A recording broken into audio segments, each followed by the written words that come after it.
Some time ago, I saw a question or answer on Jeopardy that referred to a place where the Apostle Paul supposedly contradicted himself.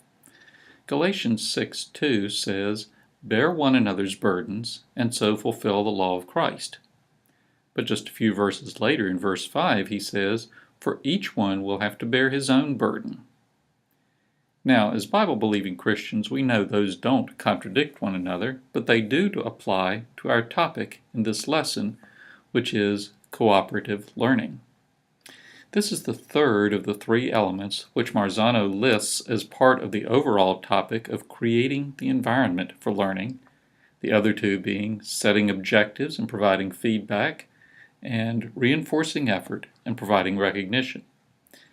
And none of these by themselves actually teach the students the content. But you need these three elements as part of the atmosphere or environment of your classroom in order for the actual instructional work to take place. That's why we're looking at them right up front, so we can lay a foundation for the specific educational strategies we're going to examine the next lessons. So, what do we mean by cooperative learning, and how do we use it? I think we've all experienced the group project. The teacher puts the class into groups of 4 or 8 students and gives each group some aspect of the topic being studied. If the overall topic is the solar system, then one group does something related to the sun, another group deals with the planets, another one looks at asteroids, another one studies the moons orbiting the planets. Then each group comes up with a presentation, a PowerPoint, a skit, a poster board, and teaches the rest of the class. The idea is that students will be more interested if they're doing a project, and the rest of the class will learn from each group. But I think you know how this generally works out. I mean, look at this picture. You have the 2 boys doing the project here, while the girl in the white blouse seems to be watching with some degree of interest, and so is the boy nearest to us in the gray shirt. But the girl on the far right looks like she's not that interested, but she's got to watch anyway so she won't get in trouble with the teacher. In this case, the 2 active boys are probably the ones who are already interested in the project, and they're the ones who are doing most of the learning. So, when they make their class presentation, it will probably be one of the others who will be required to actually make the presentation since the 2 boys did the work. But she won't know much beyond what those 2 active boys told her to say, and if there's a question, she won't be able to answer it. But in reality, we know there won't be any questions from any of the other students during the presentation. Why not? Because they don't want anyone to ask them questions when it's their turn. There's kind of an unspoken rule. You don't ask us anything, we won't ask you anything, and we all just get through the presentation as quick as we can.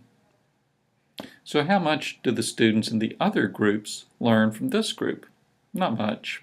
They all sit and dutifully listen, and they give their polite applause at the end of the presentation. The teacher then gives a test over the material, the solar system, which encompasses what all the groups did, and lo and behold, the groups tend to only know the part they studied and worked on. And even within a group, it's the most active students who know it. And the 2 active ones here, these 2 boys, probably are complaining that the others didn't do anything and they had to do it all. And the other groups complained that this group didn't explain it well, so they couldn't do well on the test. The result? The teacher gives up on cooperative learning and figures it's not nearly as effective as if she just lectures and the students take fill-in-the-blank notes. So why does our book specify cooperative learning as one of the essential elements of the environment for learning? Doesn't it just waste time and hinder learning? The book singles out 2 crucial elements of cooperative learning which make it an effective part of the learning environment: positive interdependence and individual accountability. So let's look at these. First, positive interdependence. Let me give an example. I used to take groups of students to space camp in Huntsville, Alabama. One of the activities they had the students do was to build model rockets. But the way they organized it was interesting. Each group of 4 to 5 students was to build their own rocket. Within a group, one student was given the parts and instructions for the engine. Another student had the parts and instructions to build the body of the rocket. Another one had the payload. Another one had the parachute mechanism. Another one had the decorations for the rocket body. Nobody had all the parts or instructions. But the first student had to do his job, then pass off the finished project to the next student, who added his part of the process, and so on until the rocket was completed. If one student didn't do his work right, the whole thing would fail. And no one student could do everything. It was absolutely essential that each student pull his own weight if the rocket was to fly. Now, this was an effective cooperative learning activity because it had the key elements needed for success. First, everyone was in it together. The way it was set up, everyone had a job. There weren't any supervisors like you see at highway construction sites. They all had one goal, one product, and each student had a part which was essential to it. Second, one person's success did not imply or lead to another person's failure. There was not a competition within the group to get your part done fastest or to show that you were the best worker. No, it was just a matter of everyone needing to do their part of the work completely and accurately. Third, this was not a zero-sum game. What do I mean by that? Well, in traditional group projects, like we discussed previously, if one student does more work, the others do less work. There's only so much work, so one student's work is naturally going to take away from someone else. But in this rocket building project, each student had work to do, and one student couldn't do someone else's work. Fourth, the workload needs to be assigned and roles and responsibilities defined. You don't just give the project to the students and let them figure out how to divide it up and figure out who does what. The rocket project had very definite jobs for each student.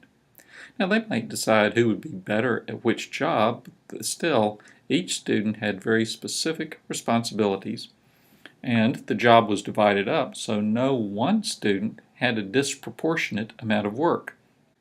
You didn't have one student build the engine, the body, and the payload, and 4 students each attach one tail fin.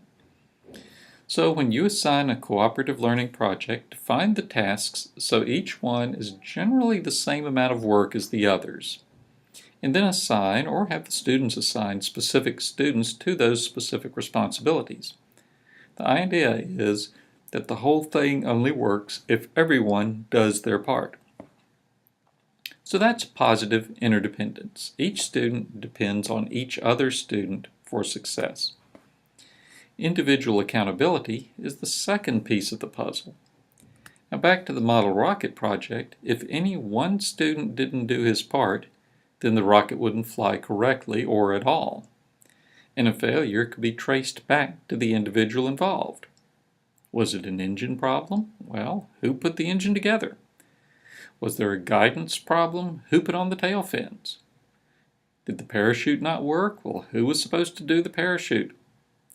It was not only an entire group, but each individual could be held accountable for his own work. So when you set up cooperative learning, the project might not have that built-in feedback like the rocket project. It's easy to see, does it work or doesn't it work? But you can provide feedback to individuals.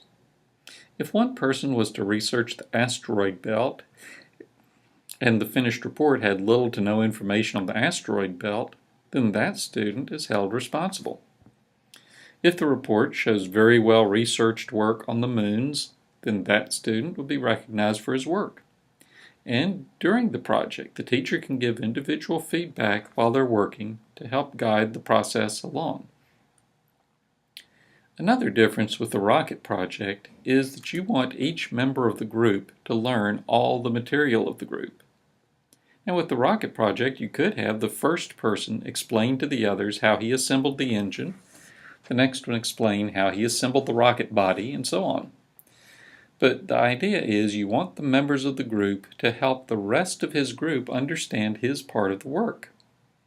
As a form of accountability for this, when the group does its presentation, you as the teacher or members of the class could ask a question to any member of the group and expect that they would know it.